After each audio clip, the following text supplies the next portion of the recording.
Hello. Welcome to a podcast on the law and its impact on computing technology and business. This is Brian Gaff. I'm a senior member of the IEEE and partner at the McDermott, Will & Emery law firm in Boston.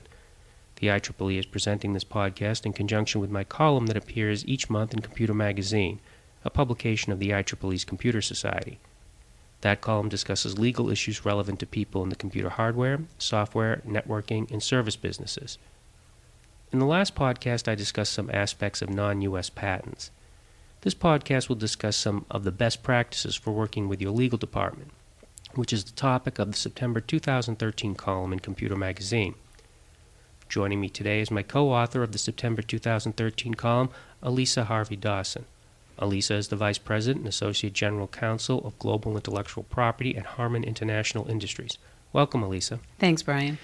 Alyssa, you're responsible for overseeing all of Harman's intellectual property, which is a big task. Staying in close contact with R&D to ensure that its inventions get protection must be a top priority.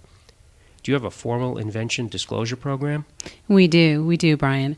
We have standard forms that we use for utility and design ideas, mainly because we are a global company and we have hundreds of ideas coming in from our employees across the world and multiple divisions and business units. So we do have an IP management system and process where inventors submit the IDRs, which we call them Invention Disclosure Records, to the patent team. And then we have parties in legal, R&D, and our CTO's office that are reviewing the IDRs and working with the inventors on the submissions if more information or understanding is needed.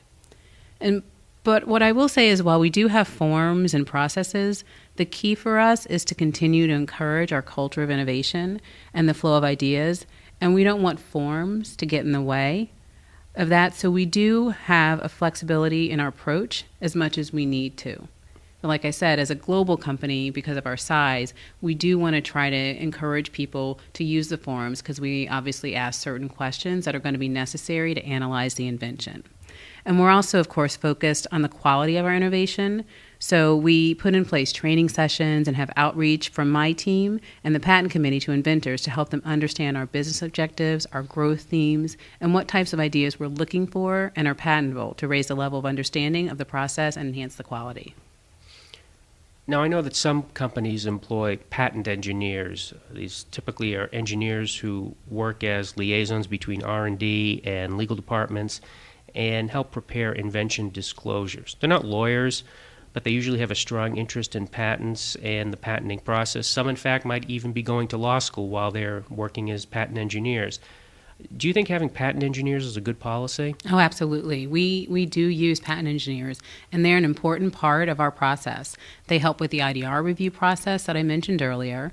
And it's a good policy from my perspective to have patent engineers because they can be a great ambassador for your program. They have that technical expertise, but they also know and understand patents and the patent system, and they can bridge potential gaps that can occur between legal and R&D. And I also think that companies can save money by having good patent engineers on their team because often you can use these parties to help with patent searches, providing support on your IDRs and your applications, and other patent prosecution work. And moreover, they can engage in efforts to help you better understand and manage your portfolio. And we regularly engage our patent engineers in a myriad of projects which have helped us to have a better grasp on the IP that we have and the value that it brings to the company. Oh, that's great. When you decide to have an invention harvesting session, something we talked about in our column, how would you typically organize that? For example, is it an off-site, all-day meeting, or is it less formal, like a brown bag lunch? As with most things, there's no set way to have these meetings, and the way you would organize it depends on your company, its culture, and its way of doing things. For Harman, invention harvesting sessions are more formal. But most importantly, they're intended to enable us to have a consistent influx of high-quality ideas that cover areas that are of a strategic importance to our company. So we have these sessions multiple times a year with varying groups, and I think in-person works best, although I understand with budgets and things you might want to do video conferencing or web conferencing. But if you can have that face-to-face, that really enhances the level of conversation and engagement. But in terms of our process, we tend to work with the R&D groups in each division and our CTO organization to organize the sessions. And the meeting participants ideally include senior business and technical personnel, our patent counsel, and patent engineers as well. What about setting numeric goals? Many companies pay close attention to yearly reports that rank companies by the number of patents they receive. Does it make sense to set a goal of getting X number of invention disclosures per month?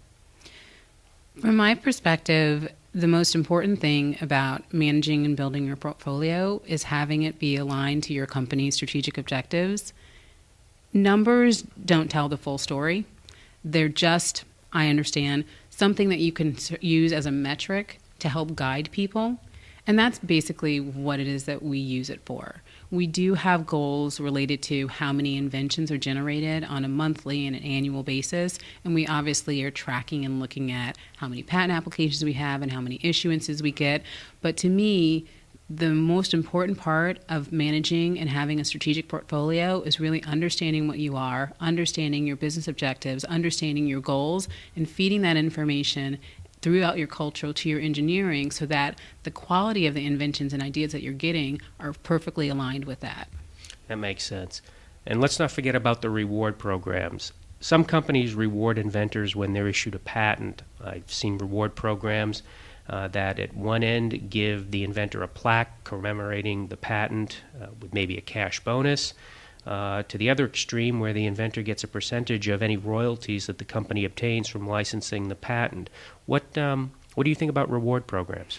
I think you do need to have some type of program that gives an incentive to your engineers. I mean, if it's a company like Harman, we have people who are doing their day-to-day work. So the invention process, the patenting process is on top of what they ordinarily do. And so you want to recognize that effort, that additional effort. And so from that perspective, the patent reward program makes sense. And we do have one at our company. I think you also, though, can focus on other ways to provide incentives to your engineering talent. You know, you can recognize them, and we're starting to do that, starting to let people know what inventions people are creating and how they matter to the company, because I think that's even more important. And, you know, sometimes people will structure their programs to have some of the things that you mentioned, but, you know, that can be at universities or people with different incentives, research institutions. And so, you know, once again, it's about structuring something to get at your own company's needs and goals. And for us, it's really, you know, to help with spurring the innovation. Having a good working relationship between legal and company employees is especially critical when the company is involved in litigation. For example, in a patent infringement lawsuit, it's likely that certain employees will need to provide copies of their lab notebooks and files, and that they may be deposed or called to testify at trial. How do you help employees through this process, and to what extent do you rely on an outside law firm to help? You know, this is a challenge right at every company. As I said, engineers who are usually helping you out with this process, they have their day-to-day jobs and full responsibilities. They're trying to get product out the door. So that's obviously always paramount.